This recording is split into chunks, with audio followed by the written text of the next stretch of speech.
दुनिया जहान में इस हफ्ते प्रोजेक्ट 2025 क्या अमेरिका का भविष्य तय करेगा?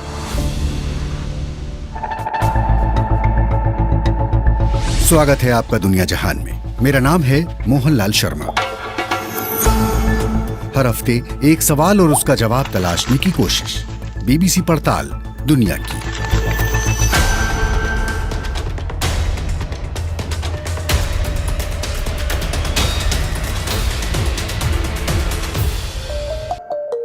जनवरी 1981 में अमेरिका के तत्कालीन राष्ट्रपति डोनाल्ड रीगन ने अपने मंत्रिमंडल की पहली बैठक में शामिल लोगों को एक किताब सौंपी। इसका शीर्षक था mandate for leadership, policy management in a conservative administration. ये पुस्तक रूढ़िवादी विचारधारा का एजेंडा थी। इसे नीति निर्धारण संबंधी एक गैर सरकारी संस्था हेरिटेज फाउंडेशन ने प्रकाशित किया था। राष्ट्रपति रीगन के कार्यकाल के पहले साल में ही इस किताब के लगभग 60% यानी कि 2000 एक्शन पॉइंट या सुझावों पर या तो अमल शुरू हो गया था या फिर उसकी प्रक्रिया शुरू हो गई थी। आगे इस किताब के कई संस्करण आए। 40 साल बाद अब नए राष्ट्रपति चुनाव से कुछ महीने पहले ही इस किताब का 9वां एडिशन आया है। हेरिटेज फाउंडेशन की इस किताब का मुख्य हिस्सा है प्रोजेक्ट 2025। कुछ लोगों का मानना है कि ये सफलता की कुंजी है, जबकि कई अन्य लोग कहते हैं कि ये खतरनाक है और इससे समाज में दरार पड़ेगी। तो इस हफ्ते हम दुनिया जहान में यही जानने की कोशिश करेंगे कि प्रोजेक्ट 2025 क्या अमेरिका का भविष्य तय करेगा। पार्ट 1, राष्ट्रपतियों की विरासत। हमारे पहले एक्सपर्ट डॉन मोइनहेन वॉशिंगटन डीसी की जॉर्ज टाउन यूनिवर्सिटी में पब्लिक पॉलिसी के प्रोफेसर हैं। उनका मानना है कि हेरिटेज फाउंडेशन एक प्रभावशाली रिपब्लिकन थिंक टैंक है जिसने कई रिपब्लिकन राष्ट्रपतियों के कार्यकाल को प्रभावित किया है। मैंडेट फॉर लीडरशिप नया दस्तावेज नहीं है। 1980 से इसके कई संस्करण आ चुके हैं। इसका प्रकाशन इसलिए हुआ क्योंकि रूढ़िवादी, खास तौर पर हेरिटेज फाउंडेशन के रूढ़िवादी लोग चाहते थे कि केंद्रीय सरकार किस प्रकार काम करे, इस बारे में उनका अपना एक मार्गदर्शक दस्तावेज हो। इसमें अफसरशाही या ब्यूरोक्रेसी को नियंत्रित करने संबंधी दिशा निर्देश हैं। 1980 में सरकारी नियुक्तियों संबंधी राष्ट्रपति के अधिकारों को लेकर कई सलाहकारों की अलग अलग राय थी। उसके बाद 2016 में इस किताब का नया संस्करण आया और हेरिटेज फाउंडेशन के अनुसार उसके लगभग 2/3 सुझावों पर राष्ट्रपति डोनाल्ड ट्रंप के कार्यकाल के दौरान अमल हुआ। अमेरिकी राष्ट्रपति केवल 2 कार्यकाल ही पूरा कर सकते हैं। ट्रंप एक कार्यकाल पूरा कर चुके हैं, इसलिए वो दोबारा चुनाव लड़ सकते हैं। प्रोजेक्ट 2025 एक व्यापक योजना का खाका है जिसके 4 हिस्से हैं, जिसमें नीति संबंधी दिशा निर्देश हैं। साथ ही इसमें रूढ़िवादियों का डेटाबेस भी है, जिसमें से लोगों को सरकारी पदों पर नियुक्त किया जा सकता है। इस प्रोजेक्ट में प्रशासन के अधिकारियों की ट्रेनिंग से लेकर प्रशासन के पहले 6 महीनों में किन नीतियों पर कौन से कदम उठाए जाएं, इसका भी लेखा जोखा है। प्रोजेक्ट 2025 के बारे में सबसे चिंताजनक बात यह है कि यह केवल नीतियों तक सीमित नहीं है, बल्कि ये इस तरह प्रशासन चलाने की बात करता है जैसा पहले कभी नहीं हुआ था। प्रोजेक्ट 2025 को 400 से भी ज्यादा कंजर्वेटिव लेखकों ने मिलकर तैयार किया है। डॉन मोइनहेन कहते हैं कि इनमें से अधिकांश लोग हेरिटेज फाउंडेशन या ट्रंप सरकार से जुड़े हुए हैं। इनमें नीति विशेषज्ञ, पूर्व मंत्री और वरिष्ठ अधिकारी शामिल हैं। डॉन मोइनहेन कहते हैं कि लगभग 900 पन्नों के इस दस्तावेज में नीतियां बनाने से लेकर व्यापार करने के तौर तरीकों की भी चर्चा है। प्रोजेक्ट 2025 के मुताबिक कार्यपालिका और खासतौर पर राष्ट्रपति के अधिकारों का दायरा बढ़ाया जाना चाहिए। इसमें अधिकांश अधिकारों को राष्ट्रपति के हाथ में देने का सुझाव दिया गया है। प्रोजेक्ट 2025 यूनिटरी थ्योरी यानी एकात्मक सिद्धांत का समर्थन करता है, जिससे राष्ट्रपति के हाथों में तानाशाहों जैसे अधिकार आ जाएंगे, यानी राष्ट्रपति देश के राजा के समान हो जाएंगे। अमेरिकी संविधान में राष्ट्रपति को व्यापक अधिकार दिए गए हैं, लेकिन उन अधिकारों पर अंकुश और निगरानी के प्रावधान भी रखे गए हैं। रूढ़िवादी नेता हमेशा अधिकाधिक अधिकार राष्ट्रपति के हाथों में देने का पक्ष लेते रहे हैं। पार्ट 2 अधिकारों की बहस। हमारे दूसरे expert Jeff Anderson American main street think initiative नाम के थिंक टैंक के अध्यक्ष हैं। वो डोनाल्ड ट्रंप के पहले कार्यकाल के दौरान अमेरिका के न्याय विभाग में वरिष्ठ अधिकारी भी रह चुके हैं और मैंडेट फॉर लीडरशिप किताब को लिखने में योगदान दे चुके हैं। वो कहते हैं कि प्रोजेक्ट 2025 के बारे में मीडिया में काफी गलत फहमियां फैलाई जा रही हैं। डेमोक्रेटिक पार्टी द्वारा राष्ट्रपति पद के लिए मनोनीत की गई कमला हैरिस ने कहा है कि प्रोजेक्ट 2025 ट्रंप का अतिवादी एजेंडा है। ये बात पूरी तरह से गलत है कि mandate for leadership Donald Trump के लिए एजेंडा तय करने के लिए लिखी गई। जब ये किताब लिखी जा रही थी तब चर्चा थी कि रॉन डिसैंटिस रिपब्लिकन पार्टी के उम्मीदवार हो सकते हैं। ये किताब किसी एक नेता को ध्यान में रखकर नहीं लिखी गई है। इस किताब के पहले चंद पन्नों में रूढ़िवादियों से एडमिनिस्ट्रेटिव स्टेट को भंग करने का आह्वान किया गया है। एडमिनिस्ट्रेटिव स्टेट का आमतौर पर मतलब होता है कि वो वरिष्ठ सरकारी अधिकारी जो नीतियां बनाते हैं। जेफ एंडरसन का इस पर यह कहना है कि नीतियां बनाने का अधिकार जनता द्वारा चुने गए नेता के पास होना चाहिए, न कि दशकों से सत्ता में कुंडली मारकर बैठे गए अधिकारियों के पास। ट्रंप कह चुके हैं कि अगर वो चुने गए तो अपने पहले कार्यकाल के एग्जीक्यूटिव ऑर्डर को दोबारा लागू करेंगे, जिसके तहत उन्हें ऐसे सैकड़ों अधिकारियों को हटाने का अधिकार मिल जाएगा जिन्हें वो विद्रोही अफसर करार देते हैं। उनकी जगह वो ऐसे अधिकारियों को नियुक्त कर सकते हैं जो उनके राजनीतिक एजेंडा का समर्थन करते हों। जेफ एंडरसन कहते हैं कि ऐसा बिल्कुल नहीं है कि प्रोजेक्ट 2025 के तहत बड़ी तादाद में अधिकारियों को बर्खास्त करके उसकी जगह नए लोगों को नियुक्त किया जाए। मगर ये चिंता भी जताई जा रही है कि प्रोजेक्ट 2025 में राष्ट्रपति के हाथ में अधिक अधिकार दिए जाने से सत्ता के दुरुपयोग होने का खतरा है। यूनिटरी एग्जीक्यूटिव पावर के बारे में गलत दावे किए जा रहे हैं। अमेरिकी संविधान की दूसरी धारा की पहली पंक्ति में ये कहा गया है कि कार्यपालिका के सभी अधिकार राष्ट्रपति के पास होंगे।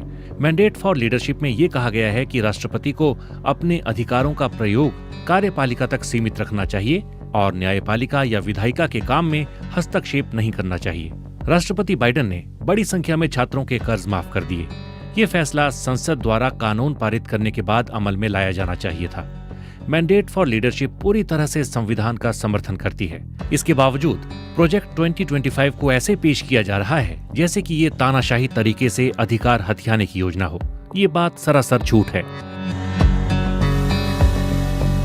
मैंडेट फॉर लीडरशिप में नीति संबंधी लगभग 2000 सुझाव दिए गए हैं, जिससे पता चलता है कि अगर रिपब्लिकन पार्टी सत्ता में आई तो अमेरिकी प्रशासन का रुख क्या होगा। मेरे साथ साथ कई लोग ट्रंप सरकार में काम कर चुके हैं और वो जानते हैं कि मैंडेट फॉर लीडरशिप के सभी सुझावों को स्वीकार नहीं किया जाएगा।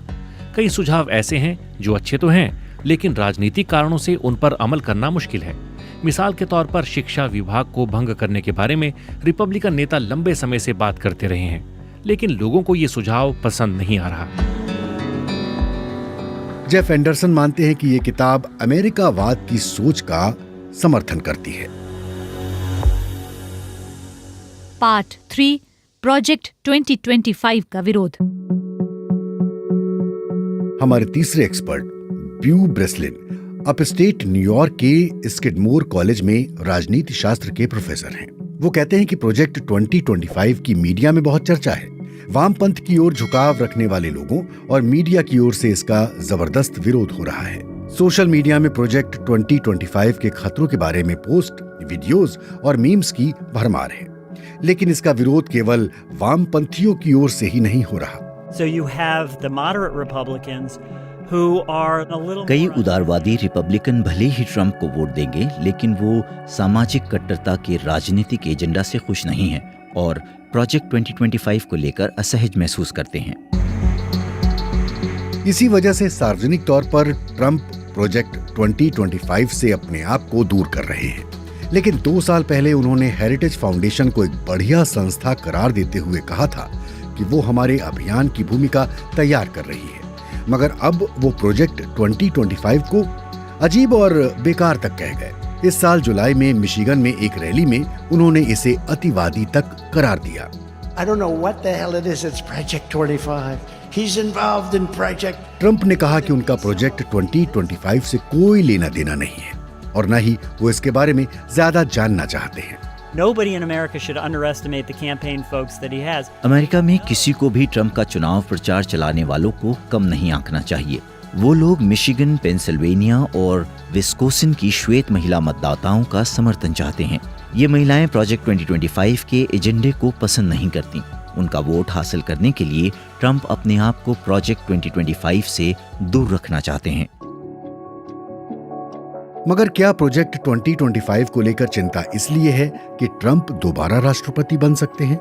ब्यू ब्रेसलिन कहते हैं कि ट्रंप के कई बयान बहुत ही चिंताजनक हैं, इसलिए उनके राष्ट्रपति बनने की संभावना से प्रोजेक्ट 2025 को लेकर लोग अधिक चिंतित हैं। अगर कोई दूसरा रिपब्लिकन नेता चुनावी मैदान में होता तो शायद लोग इतना चिंतित नहीं होते।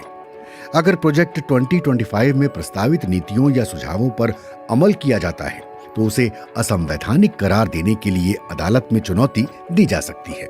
You know, we've got a written constitution, but it's super short. America के पास लिखित संविधान जरूर है, लेकिन लगभग 4500 शब्दों का ये संविधान काफी संक्षिप्त है। ये कानून की मोटी रूपरेखा जैसा है जिसमें काफी अस्पष्टता है। कई मुद्दों पर संविधान में कुछ नहीं कहा गया है, इसलिए राष्ट्रपति और सांसद इस अस्पष्टता का इस्तेमाल कर लेते हैं। उनके फैसले और नीतियां संवैधानिक हैं या नहीं, ये अदालत तय कर सकती है। डोनाल्ड ट्रंप अपने पहले कार्यकाल में अदालतों का ढांचा बदलने में काफी हद तक कामयाब रहे थे। ब्यू ब्रेसलिन कहते हैं कि इस मामले में ट्रंप किसी भी अन्य अमेरिकी राष्ट्रपति से अधिक सफल रहे हैं, क्योंकि उन्होंने केंद्रीय अदालतों में बड़े पैमाने पर कंजर्वेटिव जजों को भर दिया था, जो संभवतः पिछले जजों की तुलना में प्रोजेक्ट 2025 के आम एजेंडा को अधिक सहानुभूति से देखेंगे। ब्यू ब्रेसलिन कहते हैं कि मैंडेट फॉर लीडरशिप में प्रस्तावित नीतियां केवल अमेरिका के लिए ही नहीं बल्कि पूरी दुनिया के लिए चिंता का विषय है। इसका असर कई देशों पर पड़ सकता है। पार्ट 4 नई दुनिया। हमारी चौथी expert Heather Herbert Chatham house में एसोसिएट फेलो हैं और राष्ट्रपति बाइडेन की सरकार में व्यापार मंत्रालय में वरिष्ठ अधिकारी रह चुकी हैं। उनका मानना है कि यह दस्तावेज अमेरिका की दशकों से चली आ रही विदेश नीति को बदलने की बात करता है। इसका असर दुनिया की स्थिरता पर भी पड़ेगा। रिपब्लिकन पार्टी द्वारा उपराष्ट्रपति पद का उम्मीदवार बनाए जाने के बाद जेडी वांस ने कहा कि चीन अमेरिका की सुरक्षा के लिए सबसे बड़ा खतरा है। ठीक यही बात मैंडेट फॉर लीडरशिप में भी कही गई है। China is presented as the US's primary rival. पूरे दस्तावेज में चीन को अमेरिका के सबसे बड़े प्रतिद्वंदी और सुरक्षा की दृष्टि से खतरे के रूप में पेश किया गया है। ये अमेरिकी विदेश नीति के संदर्भ में कोई नई बात नहीं है, लेकिन किताब में चीन के प्रति रुख बेहद कड़ा है। किताब में ये भी कहा गया है कि रिपब्लिकन पार्टी के भीतर इस बात पर बहस चल रही है कि क्या अमेरिका और उसके सहयोगी देशों को अपने आप को व्यापार के क्षेत्र में पूरी तरह चीन से अलग कर लेना चाहिए। इस किताब के रूढ़िवादी लेखकों में रूस को लेकर भी मतभेद हैं, क्योंकि कुछ लोगों का मानना है कि रूस अमेरिका के लिए सबसे बड़ा खतरा है, जबकि अन्य ऐसा नहीं सोचते। इस दस्तावेज में उत्तर कोरिया और ईरान को भी अमेरिका के लिए बड़ा खतरा करार दिया गया। यही रुख वेनेजुएला और क्यूबा जैसे देशों की वामपंथी सरकार के प्रति अपनाया गया है। इस किताब में यह भी कहा गया है कि अमेरिका को तुर्की, मिस्र और सऊदी अरब के साथ बने रहना चाहिए। हालांकि मानवाधिकार उल्लंघनों को नजरअंदाज नहीं किया जाना चाहिए। इसमें यूक्रेन को मदद जारी रखने के बारे में भी परस्पर विरोधी राय रखी गई। साथ ही अंतर्राष्ट्रीय गुटों और समझौतों के साथ जुड़े रहने पर भी बहस दिखाई देती है। And again, there isn't a consensus about this across the party. इस किताब में कई मुद्दों पर रिपब्लिकन पार्टी में आम सहमति दिखाई नहीं देती। कुछ अध्यायों में नेटो, संयुक्त राष्ट्र और उसकी विभिन्न संस्थाओं पर भी सवाल उठाए गए हैं। सबसे ज्यादा चिंताजनक बात यह है कि इसमें अमेरिका के परमाणु हथियार भंडार बढ़ाने की बात की जा रही है और 50 साल से जिन अंतर्राष्ट्रीय समझौतों ने इन पर नियंत्रण बनाए रखा है, उन समझौतों से खुद को बाहर करने के सुझाव दिए जा रहे हैं। इससे अस्थिरता फैल सकती है और उस पर बात नहीं हो रही है। अपने चुनाव प्रचार के दौरान ट्रंप ने कहा कि तेल और गैस उत्पादन को बढ़ावा देना उनकी प्राथमिकता होगी। While majorities of Americans do now believe climate change is happening, अधिकांश अमेरिकी लोग मानते हैं कि जलवायु परिवर्तन खतरनाक रूप ले रहा है, लेकिन कई लोग इस पर विश्वास नहीं करते और इसकी रोकथाम के लिए अपने रहन सहन में बदलाव करना नहीं चाहते। वो ये भी नहीं चाहते कि अमेरिका इस समस्या से निपटने के लिए पैसे खर्च करे। वो जलवायु परिवर्तन से निपटने के अंतर्राष्ट्रीय संस्थाओं के प्रयासों को फर्जी मानते हैं। प्रोजेक्ट 2025 में ऊर्जा संबंधी अमेरिकी नीति को बदलने और आधिकारिक ऊर्जा उत्पादन और उसके निर्यात पर ध्यान केंद्रित करने पर बल दिया गया है। अगर प्रोजेक्ट 2025 के सुझावों पर अमल हुआ तो जलवायु परिवर्तन रोकने के लिए अंतर्राष्ट्रीय संस्थाओं को अमेरिका द्वारा दी जा रही आर्थिक सहायता या तो घट जाएगी या खत्म हो जाएगी। तो प्रोजेक्ट 2025 अमेरिका के भविष्य को किस दिशा में ले जाएगा? इससे अमेरिका के संघीय ढांचे, राष्ट्रपति के अधिकारों, देश में नागरिक अधिकारों और दुनिया में अमेरिका की भूमिका में बड़ा नाटकीय बदलाव आ सकता है। लेकिन ये बदलाव कितना व्यापक होगा, इसका फैसला अमेरिका के अगले राष्ट्रपति करेंगे। डेमोक्रेटिक नेता इससे दूर रहना चाहते हैं और रिपब्लिकन पार्टी द्वारा मनोनीत उम्मीदवार ट्रंप कहते हैं कि वो इस बारे में नहीं जानते। मगर उनके कई सहयोगी जिन्होंने प्रोजेक्ट 2025 लिखने में योगदान दिया है, इसे जानते हैं और संभवतः अगली सरकार में वो महत्वपूर्ण पदों पर काबिज हो सकते हैं। तो अगर रिपब्लिकन पार्टी का उम्मीदवार राष्ट्रपति बनता है तो संभावना है कि प्रोजेक्ट 2025 के सुझावों को ध्यान में रखकर ही नीतियां बनाई जाएंगी।